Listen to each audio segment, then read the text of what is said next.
भू आकृतियाँ और भू उपयोग। पहला चित्र मैदानी भूभाग है, दूसरा चित्र पहाड़ी भूभाग है और तीसरा मरुस्थलीय भूभाग।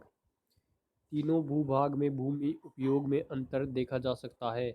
मैदानी क्षेत्र में भूमि का उपयोग कृषि कार्य में अधिक होता है, तो वहीं पहाड़ी क्षेत्र में वन एवं मरुस्थलीय क्षेत्र में व्यर्थ भूमि अधिक होती है। इसी प्रकार आप नदी के किनारे, समुद्री किनारे, द्वीप, पठार भूमि आदि के चित्रों को एकत्रित कीजिए और उनमें भू उपयोग में अंतर को देखिए और समझिए। एकत्रित किए गए चित्रों को एक चार्ट पर चिपकाकर कक्षा में लगाइए।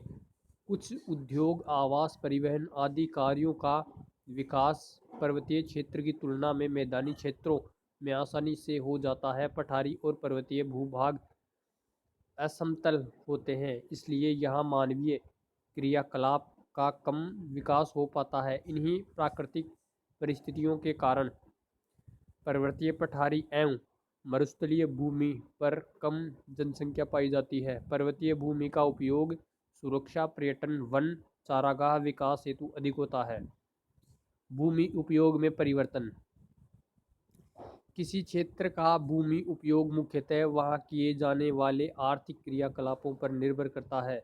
समय के साथ मानव के आर्थिक क्रियाकलापों में बदलाव आने से भूमि उपयोग भी बदल जाता है। आर्थिक क्रियाकलापों के अतिरिक्त क्षेत्र की जलवायु, स्थलाकृति, मृदा, खनिज, जल उपलब्धता और जनसंख्या वृद्धि आदि का भी भूमि उपयोग पर प्रभाव पड़ता है। अनुमान है कि प्राचीन समय में पृथ्वी का अधिकांश भाग वनों से ढका हुआ था, लेकिन वर्तमान में पृथ्वी के 1/3 से भी कम भाग पर वन बचे हैं। मानव क्रियाकलापों और बढ़ती जनसंख्या के फलस्वरूप संपूर्ण विश्व में भूमि उपयोग में परिवर्तन हुए हैं। शहरों के निकटवर्ती ग्रामीण क्षेत्रों में सर्वाधिक भूमि उपयोग परिवर्तन देखा जाता है। कृषि भूमि शहर के विकास के साथ धीरे धीरे आवास, उद्योग, परिवहन आदि में परिवर्तित होती जा रही है। देश भूमि उपयोग के अनुसार कुल भौगोलिक क्षेत्र का प्रतिशत। भारत में कृषि 60 और चारागाह 4%, वन 23% और अन्य उपयोग में 13% आ रही है। और वहीं जापान में 12% एरिया में कृषि होती है, 2% में चारागाह है, 67% में वन है और 19 अन्य कार्य के लिए उपयोग में आ रही है। ऑस्ट्रेलिया में 6% में कृषि, 56% चारागाह, 14 वन, 24 अन्य उपयोग। इसी प्रकार और भी देश में, और अगर विश्व की बात करें तो 11% क्षेत्र पे तो कृषि होती है, चारागाह 20% पे, वन 31% और अन्य उपयोग में 38% आती है।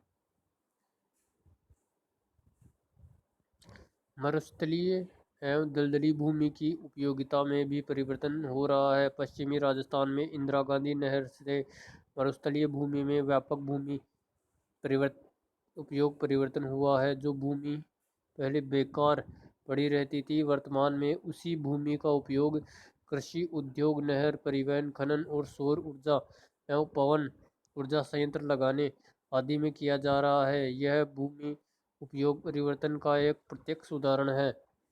इसी प्रकार विश्व के कुछ भागों में दलदली भूमि को सुखाकर उसे आवास एवं अन्य उपयोगों में लिया जा रहा है। कृषि भूमि का प्रतिशत विश्व के कुल भौगोलिक क्षेत्र का मात्र 11% ही है तथा वन व घास के मैदानों का प्रतिशत भी घटकर क्रमशः 31 और 20% रह गया है, जो भूमि उपयोग परिवर्तन के उदाहरण है। अतः समय एवं स्थान के अनुसार भूमि उपयोग लगातार बदलता रहता है। नीचे दिए गए आरेख आपको यह समझाने में मदद करेगा। बदलते समय के साथ विश्व के सभी क्षेत्रों में भूमि का उपयोग में परिवर्तन होता रहा है, क्योंकि जनसंख्या वृद्धि के साथ आवास, कृषि, उद्योग, परिवहन आदि की आवश्यकता बढ़ती है, जिससे इनमें भूमि का उपयोग बढ़ता जा रहा है। लेकिन विश्व के कुल क्षेत्रफल को नहीं बढ़ाया जा सकता है। इसलिए जब भी किसी एक कार्य के लिए भूमि उपयोग बढ़ता है तो किसी दूसरे कार्य का उपयोग भूमि उपयोग कम हो जाता है और इसे ही भूमि उपयोग में परिवर्तन कहा जाता है। वनों को काट कर कृषि और चारागाहों का किस्सा विकास करना, पहाड़ों को काट कर रास्ते बनाना, दलदलों को सुखाकर कृषि करना, समुद्रों के तटवर्ती उथले क्षेत्र में भराव करके नगरों का विकास एवं कृषि करना, खनन शुरू करना आदि भूमि उपयोग परिवर्तन के उदाहरण हैं। नीचे दिए गए आरेख से स्पष्ट है कि भारत में पिछले कुछ दशकों में भूमि उपयोग में व्यापक परिवर्तन हुए हैं। भारत में वन एवं अन्य भूमि उपयोग में वृद्धि हुई है तथा कुछ चारागाह, कृषि चारागाह एवं बंजर भूमि उपयोग में कमी आ रही है। भूमि अवनयन, उपजाऊ भूमि की गुणवत्ता, उपयोगिता, उत्पादकता में कमी आना भूमि अवनयन कहलाता है।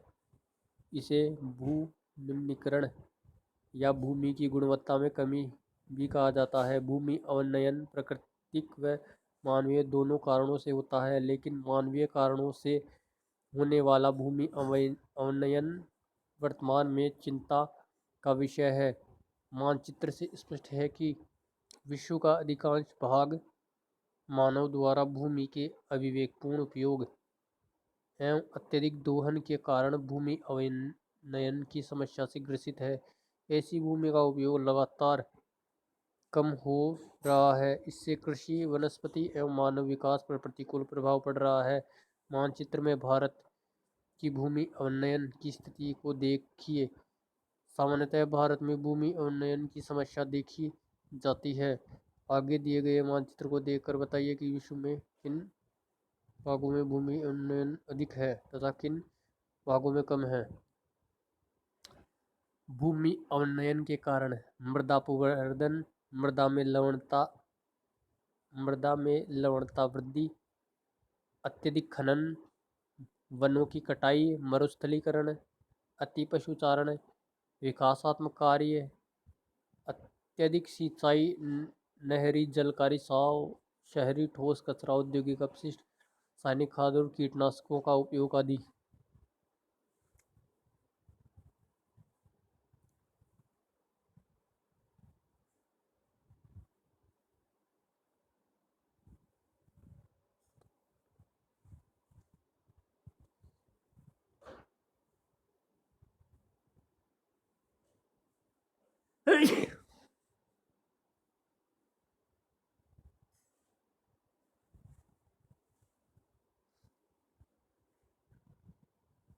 भूमि संरक्षण।